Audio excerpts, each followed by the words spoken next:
Hello friends, जैसा कि आप लोगों को मालूम है कि हम एक्सेस चैप्टर 13 कर रहे हैं। पृष्ठीय क्षेत्रफल एंड आयतन, यानी सरफेस एरिया एंड वॉल्यूम। तो यहाँ पर जो है हमने एक्सरसाइज 13.1 और 13.2 विद एग्जांपल कंप्लीट कर चुके हैं। अब हम आज जो है एक्सरसाइज 13.3 की शुरुआत करेंगे। एक बार मैं थोड़ा सा आपको रिवाइज करा दूं कि हमने 13.1 में क्या किया था और 13.2 में क्या किया था। तो एक्सरसाइज 13.1 जो है उसमें हमने क्या किया है कि 13.1 में जो है हमने सरफेस एरिया फाइंड आउट किया है। अब सरफेस ऑफ एरिया के लिए मैंने बताया आपको, अगर जब भी सरफेस एरिया यानी पृष्ठीय क्षेत्रफल आपको फाइंड आउट करना हो तो आपको क्या बन जाना है, पेंटर। जिस भी शेप पे आप पेंट कर रहे हैं उसका एरिया निकाल देना है और उसका फार्मूला लगाना है, और फार्मूला आगे सरफेस एरिया आपका फाइंड आउट हो जाएगा। कभी कभी आपको वो घुमाएगा कि जैसे कि आपको क्या कहेगा कि भाई एक शंकु दे रखा है और शंकु के लिए कहेगा कि एक टेंट बनाना है और टेंट में कितना कपड़ा लगाना है, उसका total surface area find out करो जो कपड़ा लगेगा। तो आपको जो है कंफ्यूज नहीं है, वो लिख के देगा total surface area find out करो, लेकिन आपको क्या है, आपको टेंट बनाना है। तो टेंट में जो है कपड़ा कहाँ कहाँ लगेगा, इसके चारों तरफ लगेगा। यानी चारों तरफ लगेगा, यानी इसका टोटल सरफेस एरिया का जो फार्मूला है ना वो सिर्फ पाई आर एल रहेगा।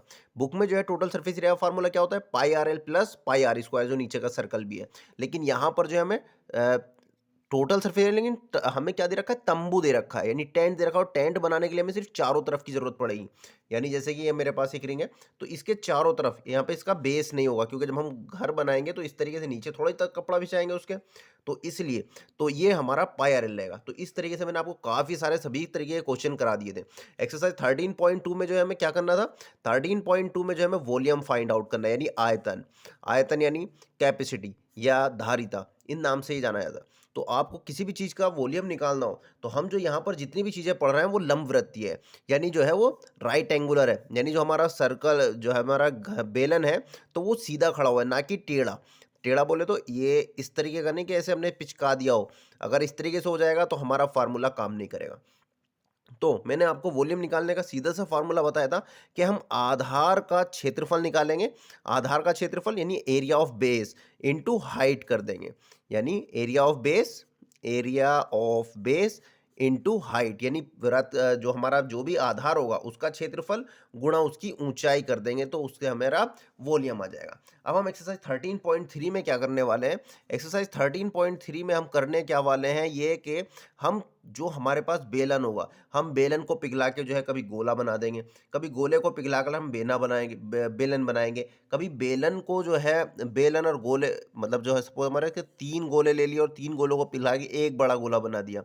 ये इस तरीके से हमने कि इसका वॉल्यूम V1 था, इसका वॉल्यूम V2 था, इसका V3 था, और हमने इन तीनों को मिला के एक बड़ा सा बेलन बना दिया है। तो इस तरीके के सवाल आएंगे। तो यहाँ पर हमें करना क्या है कि हमारा जो वॉल्यूम रहेगा, जैसे हमने इन 3 गोलों को पिघलाकर एक बड़ा बेलन बनाया, तो V1 plus V2 plus V3 तीनों को ऐड करेंगे तो बड़े वाले का जो हमारा जो ये आया है बेलन, इसके आयतन के बराबर होगा। बस ये कॉन्सेप्ट याद रखना है। वैसे कि एक्चुअल में होता नहीं है, जब पिघलाते हैं थोड़ी बहुत मात्रा कम होती है, लेकिन हम उसे जो है नेग्लिजिबल मानेंगे यहाँ पर हम क्लास 10th में। जब बड़ी क्लास में जाएंगे तो उसका भी चीज़ पता करेंगे कितना कम हुआ है। तो खैर, आइए अब हम शुरू करते हैं एक्सरसाइज 13.3। यहाँ पर जो ज़्यादातर यूज़ होगा वो वॉल्यूम का यूज़ होगा।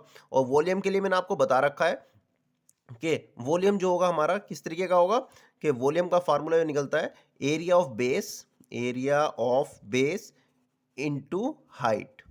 Area of base multiplied by height. जो भी शेप होगी उसके आधार का क्षेत्रफल, हिंदी में बोले तो आधार का क्षेत्रफल गुणा ऊंचाई। तो हमें जो है उस आधार का क्षेत्रफल गुणा ऊंचाई, जैसे कि हमारा अगर जो घनाभ है, तो घनाभ घनाभ के आधार का क्षेत्रफल क्या होगा, इसका क्षेत्रफल होगा LBH। इसकी लेंथ ब्रेथ, यानी आधार जो है हमारा ये रेक्टेंगल बन रहा है जिसका एरिया होगा लेंथ इंटू ब्रेथ। और हाइट ऊंचाई की बात करें तो कितनी हुआ है, H, तो LBH। मैंने फार्मूले के लिए एक अलग वीडियो बना रखी है, उसका लिंक जो है डिस्क्रिप्शन में दे दिया है, उसे आप एक बार ज़रूर देखें। तो चलिए हम शुरू करते हैं एक्सरसाइज 13.3 का क्वेश्चन नंबर 1। इसमें हमें दे रखा है कि एक त्रिज्या त्रिज्या 4.2 वाले धातु के एक गोले को पिघलाकर 6 सेंटीमीटर वाले एक बेलन के रूप में ढाला जाता है। बेलन की ऊंचाई याद करो। जैसे कि मैंने आपको बताया कि यहाँ पर जो हम एक चीज को पिघलाकर दूसरी चीज बनाएंगे, तो इससे होगा क्या कि दोनों का जो वॉल्यूम होगा वो इक्वल होगा। ठीक है, दोनों का वॉल्यूम इक्वल होगा। यानी एक्सरसाइज 13.13 का क्वेश्चन नंबर 1, त्रिज्या धातु वाले गोला, यानी हमारे पास एक गोला है और गोले को पिघलाकर हमने क्या बनाया, बेलन। तो यानी दो चीज़ मैंने बताया आपको, जो चीज़ें दे रखी हो उन्हें हम ऊपर नोटेशन कर लेना है। तो हमारे पास गोला था और गोले की हमें त्रिज्या दे रखी है 4.2 सेंटीमीटर, यानी इसका आर दे दिया हमें 4.2 सेंटीमीटर, गोले के नीचे लिख लेंगे। अब इससे जो है हमने एक बना दिया है बेलन, गोले से गोले को पिघलाया और एक बेलन बना दिया है, और जिसकी त्रिज्या दे रखी है 6 सेंटीमीटर। अब इसकी बेलन की त्रिज्या दे रखी है हमें 6 सेंटीमीटर। जब दोनों की त्रिज्या अलग अलग है तो दोनों की नोटेशन अलग अलग कर देंगे, R1 R2 से दिखा देंगे। अब हमें जो है क्या करना है, हमें बेलन के रूप में ढाला बेलन की ऊंचाई, यानी इसकी ऊंचाई h फाइंड आउट करनी है। तो हमने गोले को पिघलाकर बेलन बनाया है, तो जो गोले का आयतन होगा वही बेलन का आयतन होगा, क्योंकि जो जिस मटेरियल का हमने यूज गोले में था उसी को हमने बेलन में कन्वर्ट कर दिया है। तो यानी बेलन का आयतन, बेलन का आयतन जो है वो बराबर किसके होना चाहिए, बराबर गोले का आयतन, गोले का आयतन। तो बेलन का आयतन का फार्मूला क्या होता है, पाई आर स्क्वायर एच, और गोले का आयतन का 4/3 पाई आर क्यूब। ठीक है, यहाँ पर जो है हम R1 R2 अलग अलग ले रखा है, तो हमने बेलन की जगह लिख रहा है तो यहाँ पर R2 कर लेंगे और यहाँ पर R1 कर लेंगे। अब हम इसे सॉल्व कर लेंगे। वैल्यू पुट करने से पहले हम फॉर्मूले में कोई चीज़ कैंसिल आउट हो रही है तो वो कर लेते हैं। तो पाई यहाँ पर भी कैंसिल आउट हो जाएगा। हमारे पास क्या है, R2 की वैल्यू कितनी रखी, 6, यानी 6 का square into H is equal to, H की वैल्यू हमें फाइंड आउट करनी है तो एच को एच ही लेके चलेंगे, इज इक्वल टू है 4/3 इंटू R1 कितना है हमारे पास 4.2 की पावर 3। तो h बराबर क्या हो जाएगा हमारे पास 4 इंटू, ये 4.2 की पावर 3 है तो इसे 3 बार लिख लेंगे, 4.2 इंटू 4.2 इंटू 4.2 अपॉन में 3 था, और ये 6 जो है दोनों के बाद 2 बार नीचे आ जाएगा, 6 इंटू 6। इस तरीके से हम इसे सॉल्व कर लेंगे। तो 6 7 दा 42, और यहाँ पर भी 6 7 दा 42। अब ये 3 से इसे भी काट लेंगे, 3 1 दा 3 और 3 4 दा 12। तो h बराबर हमारे पास आ गया 4 इंटू 7 की 7 से मल्टीप्लाई, 7 7 दा 49 इंटू 1.4। तो h बराबर, अब हम क्या करेंगे, इनकी बस मल्टीप्लाई कर लेंगे तो हमारे पास h की वैल्यू आ जाएगी कि h की वैल्यू कितनी है जो हमें फाइंड आउट करनी है। 14 की 4 से कर लेंगे तो 14 चौके होते हैं 56, तो 5.6 इंटू 0.49, तो 5.6 की मल्टीप्लाई करने वाले हम 0.49 से, 9 से मल्टीप्लाई करें, 9 छंग 54 का 4 हासिल लगे 5, 9 पंजे 45 और 5 50, इसी तरीके 4 छंग 24 का 4 हासिल लगे 2, 4 पंजे 20 और 2 22। तो ये आ गया 4472। पॉइंट कितने के बाद लगेगा, 2 और 1 3, 1 2 3, यानी 2.744 सेंटीमीटर। ये जो है हाइट आ गई हमारे पास किसकी, बेलन की। यानी बेलन की ऊंचाई पूछी गई थी हमसे, तो बेलन की ऊंचाई आ गई है 2.74। इस तरीके से हमारा ये पहला सवाल कंप्लीट हो गया। ठीक है, जो भी चीज़ हम जिससे जो चीज़ बनाएंगे तो उसका आयतन जो है ना वो बराबर होगा। तो अब आइए हम क्वेश्चन नंबर 2 पे चलते हैं। क्वेश्चन नंबर 2 में क्या कह रहा है, क्रमशः 6 सेंटीमीटर, 8 सेंटीमीटर, 10 सेंटीमीटर त्रिज्याओं वाले धातु के 3 ठोस गोले को पिघलाकर एक बड़ा ठोस गोला बनाया था, इस गोले की त्रिज्या ज्ञात कीजिए। ये भी उसी तरीके का काफ़ी सिंपल सवाल होने वाला है। तो हमारे पास यहाँ पर क्या है, 3 गोले दे रखे हैं, बना लेते हैं भाई, 1 2 3, और इन तीनों को बनाकर पिघलाकर जो हमने एक बड़ा गोला बना दिया, और इनकी त्रिज्याएं दे रखी है हमें, पहले की दे रखी है 6, दूसरे की 8, और तीसरे वाले की दे रखी है 10 सेंटीमीटर। साइज़ पे मत जाना, मेरे से थोड़ा छोटे बड़े हो गए, और हमें जो है बड़े वाले की त्रिज्या फाइंड आउट करनी है, हमने कह दिया कैपिटल R, यानी हमें जो है ये फाइंड आउट करना है। तो दो सारे के सारे गोले ही हैं, यानी बड़े गोले का आयतन, बड़े गोले का आयतन वो किसके बराबर होगा भाई, अगर मैं ये प्लस ये तीनों को प्लस कर दिया जाए, तीनों के आयतनों के योग के बराबर होगा, यानी प्लस इज इक्वल टू छोटे गोले का आयतन, नहीं छोटा नहीं, यहाँ पे तो फर्स्ट सेकंड थर्ड कह देते हैं हम, फर्स्ट गोले का आयतन, फर्स्ट गोले का आयतन प्लस सेकंड गोले का आयतन प्लस थर्ड गोले का आयतन। ठीक है, आप एग्जाम में पूरा पूरा लिख के आना है आपको। तो बड़े गोले का आयतन कितना है हमारे पास, तो आयतन का फार्मूला लगा दें, क्या होता है 4/3 पाई R क्यूब, इजिकल टू पहले गोले का आयतन ये हो जाएगा 4/3 पाई r1 क्यूब। पहले वाले गोले को हमने त्रिज्या के लिए r1 6 सेंटीमीटर, दूसरे गोले की त्रिज्या को r2 उसे कह दिया हमने 8 सेंटीमीटर, और तीसरे गोले की r3 जो है 10 सेंटीमीटर। एक बार चेक कर लेते हैं। हाँ, त्रिज्या दे रखी है, क्योंकि मैं ज़्यादातर गड़बड़ कर देता हूँ कि व्यास दिया होता है, हम त्रिज्या में कन्वर्ट नहीं करते। तो आप लोग भी पहले से क्वेश्चन में ध्यान से पढ़ ले कि ये हमें व्यास तो नहीं दे रखा, हमें त्रिज्याएं दे रखी हैं, तो बहुत अच्छी बात है। अगर व्यास दे रखा हो तो पहले उसे व्यास को त्रिज्या में कन्वर्ट करें। तो पहले वाले का 4/3 पाई r1 क्यूब हो गया, दूसरे को लेके फार्मूला हो जाएगा 4/3 पाई r2 क्यूब, और तीसरे वाले का आयतन को हो जाएगा 4/3 पाई r3 क्यूब। ठीक है, अब हम देखें क्वेश्चन में, तो यहाँ पर हो जाएगा 4/3 पाई r क्यूब। इन सब में से जो है 4/3 पाई कॉमन निकल रहा है, तो 4/3 पाई कॉमन निकलेगा तो ब्रैकेट में क्या बचेगा, r1 cube plus r2 cube और प्लस r3 क्यूब। यहाँ पर 4/3 पाई से 4/3 पाई कैंसिल आउट है, क्योंकि दोनों मल्टीप्लीकेशन में है। तो r क्यूब इजिकल टू, इसकी वैल्यू तो फाइंड आउट करनी है कैपिटल R की, जो हमने त्रिज्या मानी है बड़े गोले की, और r1 यानी पहले गोले की त्रिज्या कितनी है 6, यानी हो जाएगा 6 की पावर 3 प्लस r2 की पावर यानी 8 की पावर 3 प्लस 10 की पावर 3। तो इस तरीके से हमारे पास जो है इनकी वॉल्यूम आ जाएगी, सॉरी त्रिज्या आ जाएगी। तो 6 की पावर 3 की वैल्यू होती है 216, और 8 की पावर 3 की वैल्यू होती है 512 प्लस 10 की पावर 3 की होती है 1000। इन्हें हमने मल्टीप्लाई कर लिया, 6 छंग 36, और 36 की फिर 6 से करी तो 216 आ गया। 8 8 10 64, 64 की 8 से करी तो ये आ गया। तो r की पावर 3 चल रहा है, r की पावर 3 बराबर इन सबको ऐड कर लेंगे हम, तो ऐड करने के बाद कितना आ गया हमारे पास 1728। ठीक है, 1728 आ जाएगा। जब यहाँ से क्यूब हटेगा तो इस तरफ क्या हो जाएगा, इस तरफ चढ़ जाएगा हमारा क्यूब रूट 1728 के ऊपर। अब हमें करना क्या है, इसके फैक्टर करने हैं। जैसे स्क्वायर रूट होता है उसी तरीके से क्यूब रूट, स्क्वायर रूट में दो दो के फैक्टर्स निकलते हैं वर्गमूल में, और यहाँ पर क्यूब रूट यानी घनमूल आ गया, यानी तीन तीन के जोड़े में से एक बंदा बाहर निकलेगा। लास्ट में 8 है, 2 से काटेंगे, 2 8 16, ये 2 छंग 12, 2 चौक 8, फिर 2 से करेंगे, 2 चौक 8, 2 तिया 6, 2 धुनी 4, फिर 2 से करेंगे, 2 धुनी 4, 2 एकम 2, 2 छंग 12, फिर 2 से 2 एकम 2। अब यहाँ पर ज़्यादातर बच्चे गलती करते हैं, 2 एकम 2 हो गया, अब ये 1 में नहीं जाएगा, तो जब दो नंबर हम एक साथ आगे बढ़ते तो हमें 0 लगाना पड़ता। 2 8 16, अब आगे करेंगे 2 पंजे 10, और ये हो जाएगा 2 नम 2 चौक 8, सॉरी 2 पंजे 2 चौक 8, 2 से करेंगे 2 धुनी 4 और 2 सत्ते 14, फिर 3 नम 27, 3 तिया 9 और 3 एकम 3। यानी हमारे पास जो फैक्टर्स आए हैं वो क्या गए हैं, 3 और 3 और ये 3 का एक जोड़ा, यानी 6 बार तो 2 2 आ गया है, 2 इंटू 2 इंटू 2 2 2 2, और 3 बार 3 3 आया। मैंने बताया क्यूब रूट जो है ऐसी जेल है कि जिसमें 3 में से एक बंदा बाहर निकलता है। तो ये जोड़े बना लेंगे अपने अपने, तो इन दो में से एक 2 बाहर आ गया है, 2 बराबर 2 गुणा, यानी आर की त्रिज्या की वैल्यू 2 गुणा 2 गुणा 3, तो इसकी मल्टीप्लाई है 3 दूनी 6 दूनी 12 सेंटीमीटर। तो जो हमारे बड़े गोले की त्रिज्या है वो कितने आ गई है, 12 सेंटीमीटर। आइए अब चलते हैं हम क्वेश्चन नंबर 3 पे।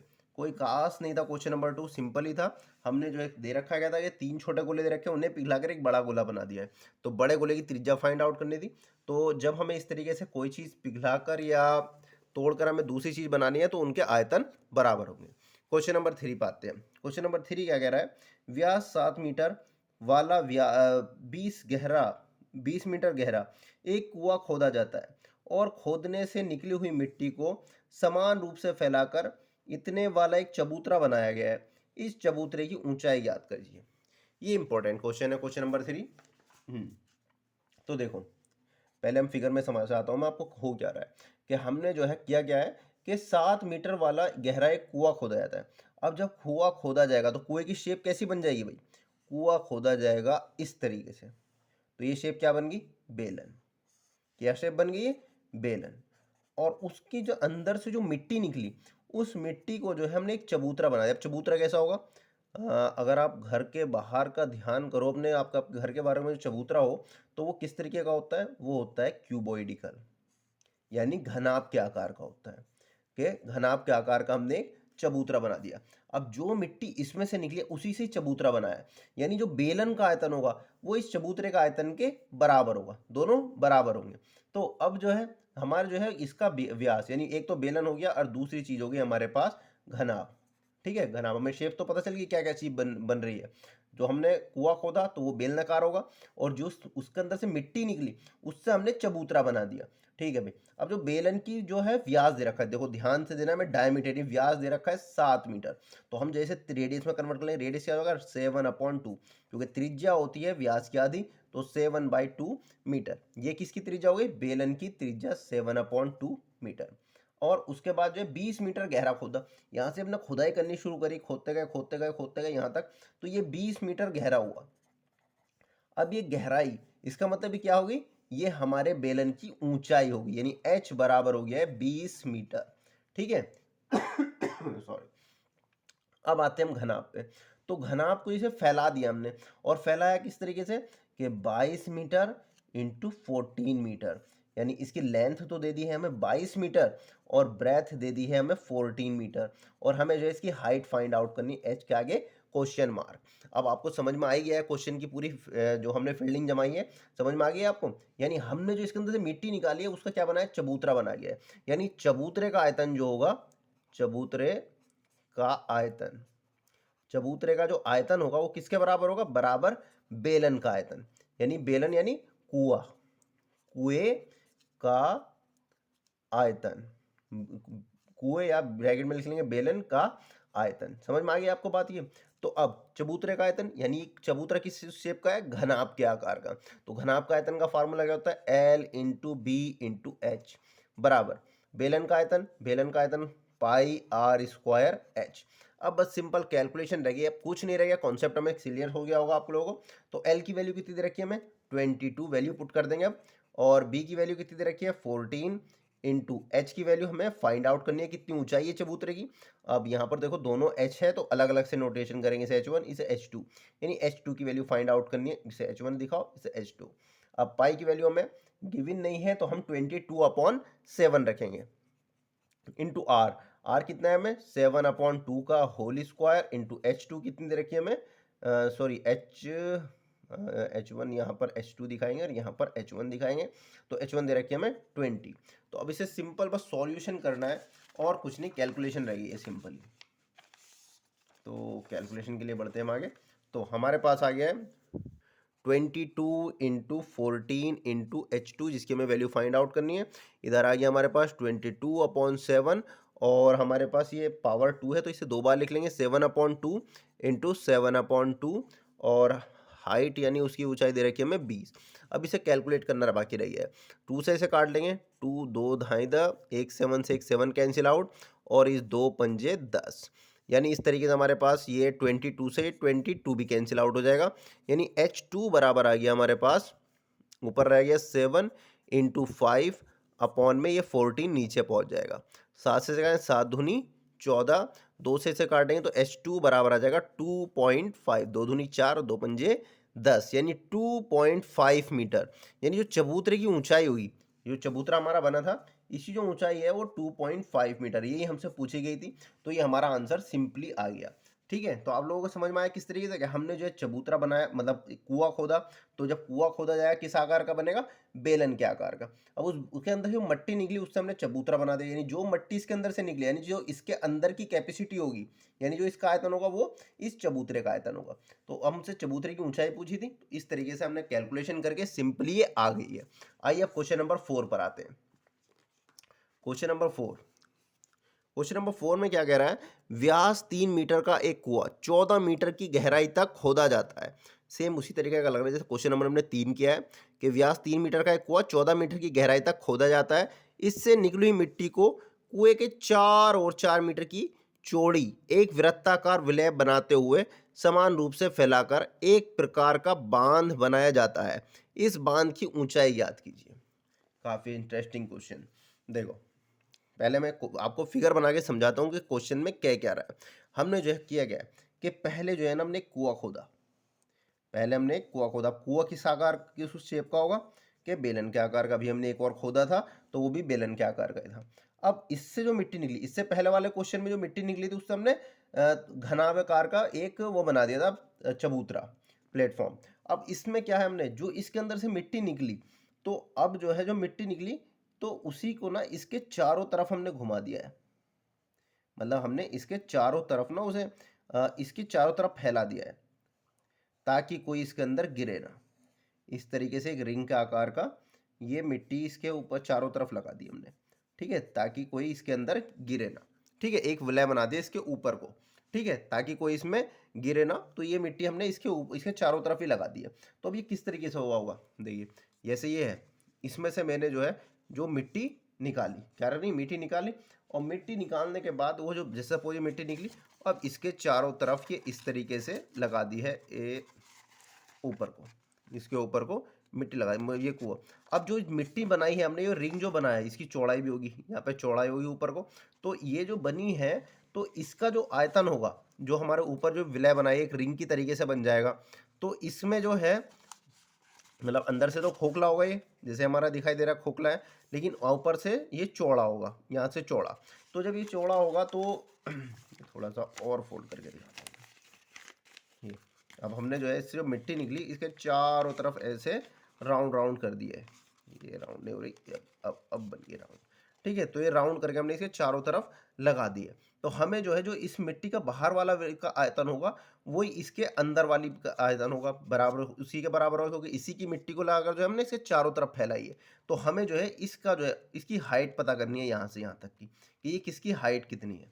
ठीक है, क्वेश्चन समझ में आया आप लोगों को, कि हमें जो है ये हाइट फाइंड आउट करनी है कि जो हमने इसके चारों तरफ फैलाई है उसकी, उस वलय, वलय यानी जो रिंग की शेप का हमारा वो बना है, इसका हमें आयतन फायदा वो हाइट फाइंड आउट करनी है।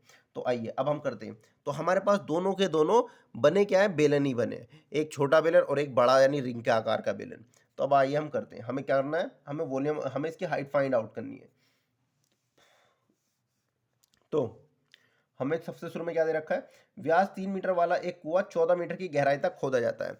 यानी एक बेलन दे रखा है हमें, बेलन का आकार कुआं होगा, कुआं, ठीक है, कुआं जो है कुआं वाला बेलन की बात कर रहे हैं हम। हमें व्यास दे रखा है, डायमीटर दे रखी है 3 मीटर, तो हम इसे रेडियस में कन्वर्ट कर लेंगे तो हो जाएगा 3/2 मीटर, ठीक है, इसे R1 कह दिया हमने। अब उसके बाद यानी ये वाली चीज़ हुई है, ये अंदर वाली 3/2 मीटर, ठीक है, 3/2 मीटर समझ में आ गई। ये अंदर वाली चीज़ 3/2 मीटर, ठीक। उसके बाद जो है जो बाहर का एरिया बन रहा है हमारा ये वाला, ठीक है, ये हमने जो खोल के जो है इसके, ये इसके बाहर बनाया है, ठीक है, ये तो अंदर है, ये बाहर जो हमने इसके शेप बनाई है इस तरीके से। तो अब इसमें क्या कह रहा है, और इस कुआं 14 मीटर की ऊंच गहराई तक खोदा जाता है। अब ये जो है, ये जो यहाँ से यहाँ तक नीचे तक खोदा गया, इसकी गहराई कितनी दे रखी है, 14 मीटर। 14 मीटर कहाँ से कहाँ तक है, कि यहाँ से लेके यहाँ तक जो है ये 14 मीटर है। यानी ये इसकी हाइट दे रखी है h बराबर 14 मीटर, ठीक है, जो हमने खोदा। अब उसके बाद जो है गहराई तक खोदा जाता है, इससे निकली हुई मिट्टी को कुएं के चार और 4 मीटर की चौड़ी। अब ये जो इसकी यहाँ से यहाँ तक की चौड़ाई दे रखी है, ये दे रखी है हमें 4 मीटर, ठीक है, 4 मीटर की चौड़ी एक वृत्ताकार विलय रिंग बनाते हुए समान रूप से फैला दिया। अब हमें इसके चारों तरफ 4 मीटर 4 मीटर, ये यहाँ से यहाँ तक भी 4 मीटर होगी, चारों तरफ 4 मीटर की, उससे हमने इसके चारों तरफ विलय बना दिया है जैसे, ताकि कोई गिरे ना। ठीक है, अब जो है हमें जो है फाइंड आउट करना है इसकी ऊंचाई, इसकी h फाइंड आउट करनी है, यानी विलय। अब विलय की अगर हम त्रिज्या निकालें तो यहाँ से अगर हम देखेंगे एक सर्कल तो हमारा अंदर बन रहा है और एक बन रहा होगा यहाँ से यहाँ तक।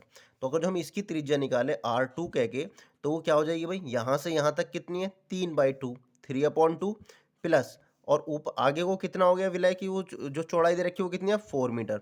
तो कितना हो जाएगा, 2 चौक 8, 8 और 3 11/2, ये इसकी त्रिज्या आ गई R/2 में 11/2 मीटर। समझ में आई ये किस तरीके से आई 11/2, कि हमने जो है यहाँ से यहाँ तक की तो 3/2 है, लेकिन यहाँ से इसकी चौड़ाई जो है वो 4 मीटर है। तो हमने जो है ये 4 मीटर इसमें ऐड कर दिया, तो इस तरीके से हमारे पास त्रिज्या आ गई, जो बाहर वाला वृत्त बन रहा है, यानी विलय की जो बाहरी वाली वृत्ताकार मार्ग बन रहा है ना, परिधि, तो वहां तक की त्रिज्या आ गई ये R2।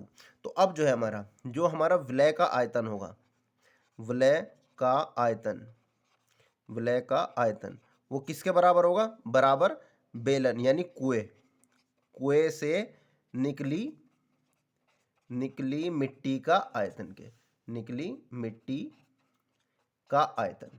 ठीक है, दोनों के दोनों बराबर होंगे क्योंकि उसी मिट्टी का यूज किया आपने इसे बनाने के लिए। अब विलय का आयतन में हमें देखो कंफ्यूज नहीं होना है, आपको ध्यान देना है कि विलय का आयतन में बात क्या चल रही है। हमारा विलय जो है, विलय कैसे बना हमारा, कि हमारा जो है विलय है ये इस तरीके से, ये बना के दिखा देता हूँ, ये विलय बना हमारा इस तरीके से। तो इसमें क्या होगा कि हमें जो आयतन फाइंड आउट करना है कि हमारी वो मिट्टी कहाँ भर रही है, तो हमारा अंदर से तो ये खोखला होगा और हाइट कहाँ तक बन रहा है, एच तक, अंदर से तो खोखला होगा, लेकिन यहाँ से ये मोटाई जो है ये चौड़ा होगा। अब ये किस तरीके से निकलेगा, हम बड़े वाले आयतन में हम पूरे का आयतन निकालेंगे, ये बेलन ही तो बन रहा है इस तरीके से हमारा, तो इस बड़े वाले बेलन का आयतन में से ये छोटा वाला जो बेलन बन रहा है इस वाले आयतन को माइनस कर देंगे, यानी जो इसके अंदर बन रहा होगा ना ये वाला आयतन, इसे हम बाहर निकाल के रख देंगे, तो हमारे पास ये खोखले उसका बेलनाकार पोर्शन जो आएगा उसका आयतन आ जाएगा। तो हम बेलन का आयतन यानी क्या हो जाएगा, जो बाह्य बेलन है, हम इसे बाह्य बेलन कह लेते हैं, बाह्य विलय, बाह्य विलय, विलय यानी बेलन। ठीक है, बेलन का आयतन, इसमें से हम माइनस क्या करेंगे, माइनस अंदरूनी यानी अंतः, अंतः विलय, जो अंदर जो हमारा एक ये बेलन, ये मतलब हमारा जो अंदर कुआ वाला जहाँ पे कुआ है, अंदर से तो यहाँ से यहाँ तक खोखला होगा और ये जो है यहाँ तक जो है हमारा वो है भरा हुआ, तो अंतः विलय का आयतन। ठीक है, बराबर, यहाँ पे तो हमें कोई प्रॉब्लम है ही नहीं, कुएं से जो मिट्टी निकली है वो किसके बराबर होगी, जितना इस कुएं का आयतन होगा। कुआ तो हमारा ये वाला है, ये अंदर वाला, ये यहाँ से यहाँ तक जिसकी हाइट 14 मीटर दे रखी, तो हम यहाँ पे डायरेक्ट फार्मूला लगा देंगे, पाई आर स्क्वायर एच, इसकी एच हमें दे रखी है 14 मीटर, इसे हम h1 से डिनोट कर लेंगे, और इस वाले को जो है हमें इसकी हाइट निकालनी है, h2 का आगे क्वेश्चन मार्क कर दिया हमने, क्योंकि हमें विलय की ऊंचाई फाइंड आउट करनी है, तो ये हमने h1 और त्रिज्या को यहाँ पे हमने r1 से दिखा दिया। तो बाह्य विलय, बाह्य विलय का आयतन, अब ये भी तो एक बेलन ही बन रहा है ना, तो ये बन जाएगा पाई आर स्क्वायर एच। ठीक है, इसे हमने कहा R2 क्योंकि ये त्रिज्या जो है ना बाह्य वाले के ले रहे हैं ये, यानी पाई R2 स्क्वायर, और हाइट जो है हमारी h है, हमने h ही ली है इसकी, तो ये हो गया h या h2 कह लो इसे, h, चलो h ही रहने दो, पाई आर स्क्वायर एच, की वैल्यू फाइंड आउट करनी है, माइनस अंतः विलय, अंतः विलय नहीं ये इतना इतना, अब इसमें जो है ना हमारे ये यहाँ तक माइनस करना है जहाँ तक इसकी ऊंचाई h तक, यानी ये क्या हो जाएगा पाई, अब इसकी रेडियस क्या होगी, ये अंदर वाला जो जो खोखला है ना उसे हमें बाहर निकालना है, तो अंदर वाले की त्रिज्या कितनी है, पाई R1, यानी पाई R1 स्क्वायर, और हाइट तो हमारी h है, इजिकल टू यहाँ पर क्या है, पाई R1 स्क्वायर H1। तो अब जो है मैंने आपको पहले ही बताया कि कोई भी वैल्यू पुट करने से पहले हम पहले क्वेश्चन के फॉर्मूले को सिंप्लाइज करने की कोशिश करेंगे। तो यहाँ पे पाई एच कॉमन आ रहा है, तो पाई एच कॉमन ले लेंगे हम, तो ब्रैकेट में क्या बचेगा, R2 स्क्वायर माइनस R1 का स्क्वायर इजिकल टू, यहाँ पर हमारे पास क्या बचेगा, पाई R1 का स्क्वायर H1, तो पाई से पाई कैंसिल आउट हो गया। अब वैल्यू पुट करेंगे हम एच R2 की वैल्यू कितनी है हमारे पास 11/2, यानी 11/2 का स्क्वायर माइनस R1 कितना है हमारे पास, R1 है 3/2, 3/2 का स्क्वायर, अब इजिकल टू R1 का स्क्वायर यानी 3/2 का स्क्वायर, और H1 कितना है हमारे पास 14, यानी हो जाएगा 14।